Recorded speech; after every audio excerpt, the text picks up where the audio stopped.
Որ թմրանյութերի դեմ պայքարի ռազմավարությունը մի քանի տարվա մշակումներից հետո ի վերջո պատրաստ է։ Իհարկե վատ է, որ Պաշտպանության հանձնաժողովի նախագահ Անդրանիկ Քոչարյանը թույլ չտվեց Պաշտպանության նիստի ժամանակ մասնակցեի քննարկմանը, որովհետև բազմաթիվ դիտարկումներ ունեի այդ ռազմավարության մասով։ Ես չգիտեմ ինչի թույլ չեք տվել, պարոն Քոչարյան։ Բայց վստահաբար դեռ առիթներ կունենանք մանրակրկիտ անդրադառնալու այդ ռազմավարությանը, որովհետև բազմաթիվ ես դիտարկումներ ունեմ դրա հետ կապված։ Ես հիմա ուզում եմ անդրադառնալ ամենազգայուն, բայց ամենաթրենդային դարձած թեմային։ Դա անչափահասների կողմից, բարձր դասարանների աշակերտների կողմից թմրանյութեր օգտագործելու հանգամանքի, երբեմն այդ հանգամանքը ուռճացնելու կամ իրավիճակը ոչ այդքան ճիշտ ներկայացնելու մասին է խոսքը։ Եվ ինձ մոտ տպավորություն է,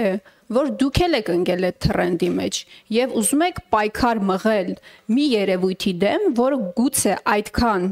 մեծ չի, որքան որ օրինակ թմրանյութերի տարածվածությունը ուժային կառույցներում օրինակ կամ օրինակ ժամանցի վայրերում, որտեղ իրավապահ մարմինների մուտքը մի շատ հայտնի դեպքից հետո շատ կոնկրետ արգելվել է եւ ես գիտեմ, որ նույն ոստիկանության աշխատողները խուսափում են մտնել ժամանցի վայրեր, որտեղ հիմնականում իրացվում են թմրանյութերը։ Չեմ հիշում, ԿՊԱ-կան պատգամավորներից մեկն էլ ասել էր, որ մի հարսանիքի տեղ գնաք, այնտեղ նարկոտիկներ կան։ Հիմա բոլորը պայքարում են անչափահասների կողմից թմրանյութեր օգտագործելու դեմ։ Լավ եք անում, շատ լավ եք անում, բայց սա այնքան զգայուն թեմա է, որ սխալ մոտեցումը շատ վատ հետևանքներ կարող է ունենալ։ Հիմա դուք ասում եք, որ ուզում եք կամ կամավորության սկզբունքով կամ պարտադիր թեստավորում իրականացնել։ Խոսքը թմրանյութերի սկրինինգ թեստերի մասին է, եթե ես ճիշտ եմ հասկացել։ Եկեք դիտարկենք երկու սցենարներն էլ։ Կամավորության սկզբունքով։ Եթե կամավորության սկզբունքով եք ցանկանում, որևէ ծնող չի պատրաստվում իր երեխային դնել այդ ճակերտավոր կամ ոչ ճակերտավոր զոհասեղանին, որովհետև եթե ինքը ցանկանա ստուգել, արդյոք իր երեխան օգտագործել է թմրանյութ թե չէ, ինքը ոչ պետության կարիք ունի, ոչ ձեր կարիք ունի, ոչ էլ որևէ այլ երրորդ անձի կարիք ունի։ Այսինքն ես ուզում եմ հասկանալ սրա տրամաբանությունը։ Երբ որ ես նախագիծ էի ներկայացրել, որ ուժային իրավապահ համակարգում ծառայողները պատահականության սկզբունքով տարեկան 2 անգամ թմրաթեստ հանձնեն, նաև ձեր կառույցի կողմից մենք նաև առիթ ենք ունեցել փակ քննարկման ժամանակ այս հարցը քննարկել, դուք նաև ակնարկում եք, որ պետք չի մարդուն պոտենցիալ թմրանյութ օգտագործող դիտարկել։ Հիմա եթե ուժային իրավապահ կառույցի աշխատողին մենք փորձում ենք ապահովագրել եւ ասում ենք, որ ճիշտ չի այս մեխանիզմը օգտագործել այդ մարդու նկատմամբ, ով անմիջականորեն առնչվում է այդ նյութերին, գործի բերումով եւ այլն, այսինքն ավելի պոտենցիալ օգտագործող է, քան անչափահասը։ Հիմա այս մի սկզբունքը դուք իրավապահ ուժային կառույցի աշխատողի դեպքում ասում եք, այդքան էլ ճիշտ մոտեցում չի, բայց դիտարկում եք անչափահասների շրջանում այս մոտեցման կիրառման հավանականությունը։ Խնդրում եմ մանրամասնեք ինչ կամավորության մասին է խոսքը, պարտադիրության մասին։ Դուք ունեք հաշվարկներ, թե մենք նախ ինձ հետաքրքիր է, թե որ դասարանների համար է նախատեսված, եթե կամավորության սկզբունքով է, քանի աշակերտ է, քանի այսինքն անչափահաս է, այդ պարտադիրությունը ոնց է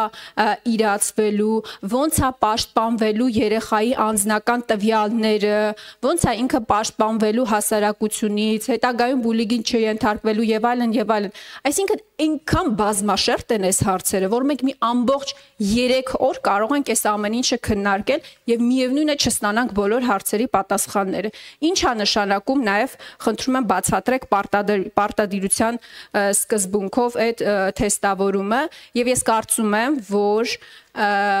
պետքա ոչ թե պայքարել հետևանքի դեմ անչափահասների կողմից թմրանյութեր օգտագործելու դեպքում, իսկ այդ խնդիրը կա։ Ես չգիտեմ խնդրի չափսերը որքան են, բայց որ այդ խնդիրը կա, այո, այդ խնդիրը կա։ Ոչ թե պետքա պայքարել պատճառների դեմ, այլ պետքա կանխարգելիչ աշխատանքներ իրականացնել։ Եթե մեծահասակների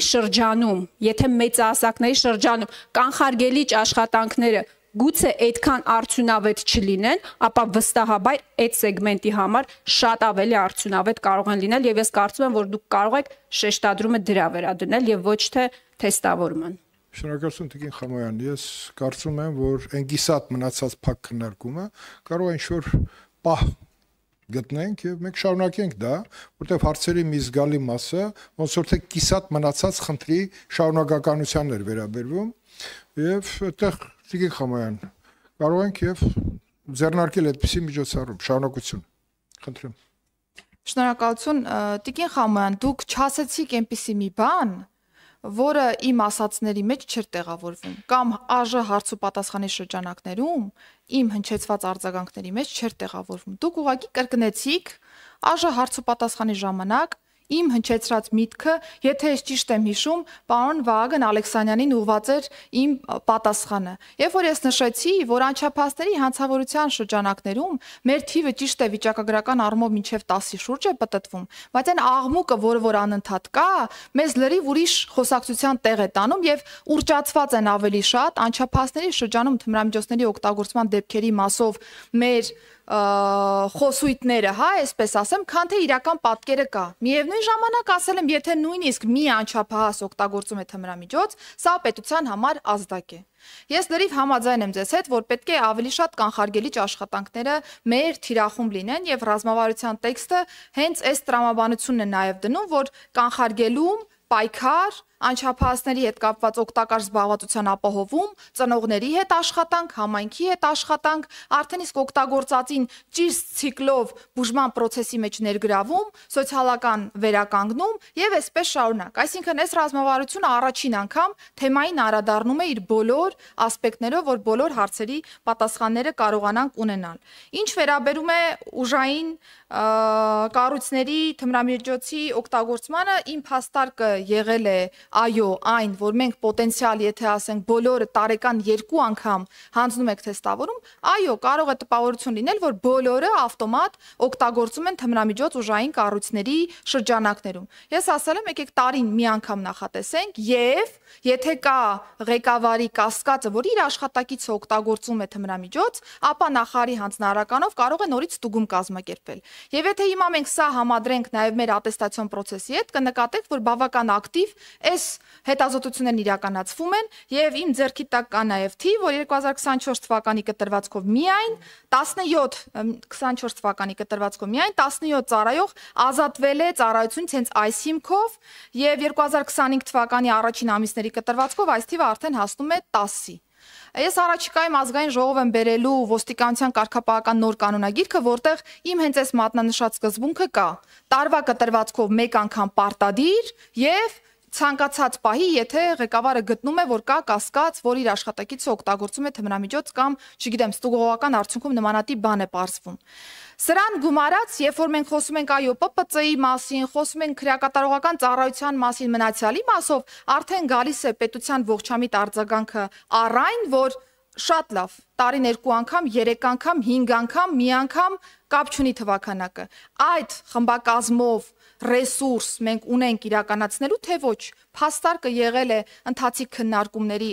դա միայն եւ չգիտեմ հետո քննարկումները շարունակվել են թե ոչ, առնվազն ես հետագա քննարկումներին չեմ մասնակցել, բայց կարծում եմ պատեհ պահն է նաեւ շարունակելու այս քննարկումը, որովհետեւ ռազմավարությունը, որը վաղը կհաստատվի, բաց դաշտ է նախատեսում այս առումով եւ հստակ նախատեսում է, որ հատկապես հանրային ծառայության անցած անձինք պիտի որևէ խողովակով ստուգման ենթարկվեն։ Միասին կորոշենք, թե հաճախականությունը որպես այդպեսին որը կարող է լինել։ Միգուցե ուժային կառույցների դեպքում այլ լինի, սովորական այլ ծառայությունների դեպքում, հանրային ծառայությունների դեպքում այլ լինի եւ այսպես շարունակ։ Այսինքն չկա վերջնական ինչ-որ միտեղ ֆիքսված,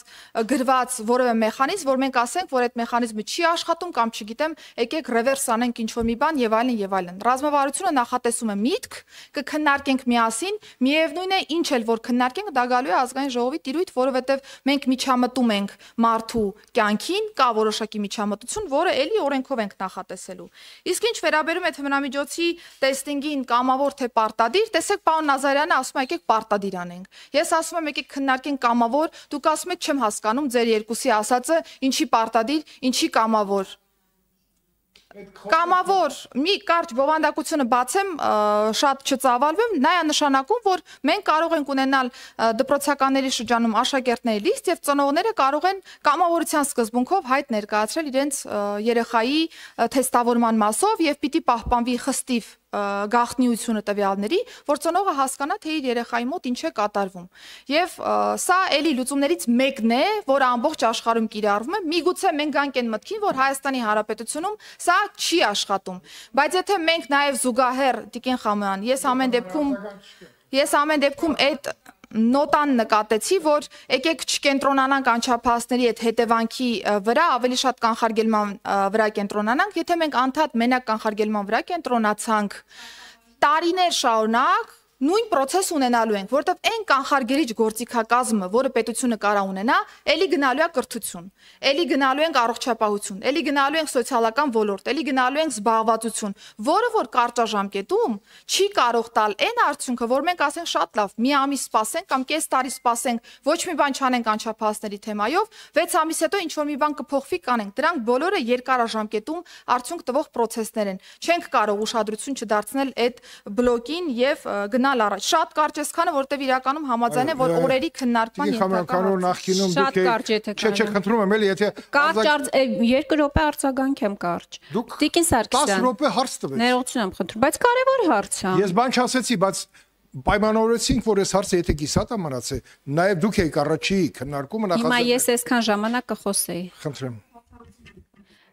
Տիկին Սարգսյան, նախ ես չեմ դիտել ձեր եւ Վահագն Ալեքսանյանի հարց ու պատասխանը, չգիտեմ ինչ եք ասել, բայց ես արձանագրում եմ, որ դուք այստեղ խոսելով թեմայի մասին ինքներդ հակասում եք ձեզ։ Երբ որ դուք մերժում եք ուժային իրավապահ կառույցում թմրաթեստի հանձնումը տարեկան պատականության սկզբունքով 2 անգամ, բայց էլի ոչինչ, լավ է, որ ձեր տարբերակն եք բերելու եւ ձեր տարբերակին հավանություն կտան իշխանությունները։ Ես ասում եմ, երբ որ դուք քննարկում եք անչափահասների կողմից սկրինինգ թեստերի հանձնումը կամավորության կլինի պարտադիրության սկզբունքով, այդ խնդրին հասնելուց առաջ նախ պետք է սկսել ձեզանից նկատի ունեմ ձեր կառույցից, իրավապահ ուժային կառույցներից։ Դա ամենակարևոր արձանագրումն է։ Իսկ կանխարգելման եւ հետևանքների վերացման մասով Հայաստանի Հանրապետությունում կանխարգելման ինստիտուտ գոյություն չունի։ Գալիչկայի համար մի քանի հայտարարություն կամ մի քանի հաղորդագրություն ու մի քանի տեսանյութ կարող է տարածեն, չտարածեն։ Դա է կանխարգելում Հայաստանի Հանրապետությունում։ Դրա մասին էր խոսքը։ Շնորհակալություն, ես ուզում եմ հիշեցնեմ Տիկին նախարար, որ կառավարությունում մենք ռազմավարության դրույթներ ենք քննարկել այս թեմայով եւ մենք ունենք հստակ առաջնահերթությունները քայլերի հաջորդականության։ Հիմա դրա մասին չենք խոսում, բայց Տիկին Խամոյանի ասածը վերաբերվում է այդ դրույթների այն ասպեկտին, որը որ կիսատամանացել այստեղ։ Իսկ կառավարության ռազմավարությունը կանխել ընդհանրապես թմրամիջոցների ներկայությունը Հայաստանի Հանրապետությունում։ Այսինքն դա լուրջ ավելի ծրագրի մի իրողություն է, որի հետ մենք պետք է առնչվենք եւ օր առաջ պետք է առնչվենք։ Դավիթ Կարապետյան, խնդրեմ։ Շնորհակալություն Տիկին նախարար զեկույցի համար։ Ասացիք, որ վարքագծային փոփոխություն որպես այդպեսին շատ նկատելի չի լինում մեր քաղաքացիների մոտ, ինչով եք պայմանավորում այդ հանգամանքը մանավանդ բազմաշերտ միջոցառումների անցկացումից հետո, նաև հայտնի մի խոսույթ կա, չէ, որ ասում են հայերը գնում են այլ երկրներում, սկսում են կարգապահ դառնալ, բայց ինչն է պատճառը, որ այդքան միջոցառումներ անցկացնելու արդյունքում կարծես թե փոփոխություններ նկատելի չեն լինում եւ վարչարության արդյունքում հավաքագրված գումարների հարաբերակցությունը ձեր տարեկան բյուջեի հետ քանի տոկոս են կազմում։ Շնորհակալություն։ Շնորհակալություն պարոն Կարապետյան հարցադրման համար։ Ես ասեմ, որ առհասարակ քաղաքացիների կողմից օրենսդրական կանոններին չհետևելը եւ ճանապարհային երթևեկության կանոններին չհետևելը հատկապես դա ուղղակի վարքագծային մոտեցման հարց է, երբ որ անձինք սկսում են գնահատականներ տալ, թե որ կանոնը ինչ աստիճանի պահպանման ենթակա կանոն է եւ մենք նկատում ենք, որ այն իրավիճակներում, երբ որ օրենսդրական արձագանքը իրավիճակին ավելի խիստ է, պայմանական, բալերի իջեցում, կամ չգիտեմ, ավելի մեծ թվով տուգանք, կամ այլ ինչ որ վարչական պատասխանատվություն առհասարակ եմ խոսում, այդտեղ որոշակի ինչ որ, այսպես ասեմ, երկրորդ անգամ մտածելու տեղիք տվող գործողություն է, հա, արժի դա անել, թե ոչ։ Բայց կան իրավախախտումներ, որոնց դեպքում եթե օրինակ պետությունը գտել է, որ ավելի մեմ կարելի է այդ խախտմանը վերաբերել, տուգանքի չափը ավելի մեմ կարող է սահմանվել, մենք նկատում ենք, որ այդ խախտումները շատ ավելի հաճախակի են դառնում պրակտիկայում։ Սա կարծում եմ անձանց մոտեցման հարցն է, վերաբերմունքի հարցն է, որը որ մեզ խորը մտահոգության տեղիք է տալիս, որովհետև իրականում եթե կա կանոն, այդ կանոնը չպետք է ինչ-որ մի ձև շերտավորվի, կանոններին չպետք է ինչ-որ մի ձև գնահատական տրվի, որովհետև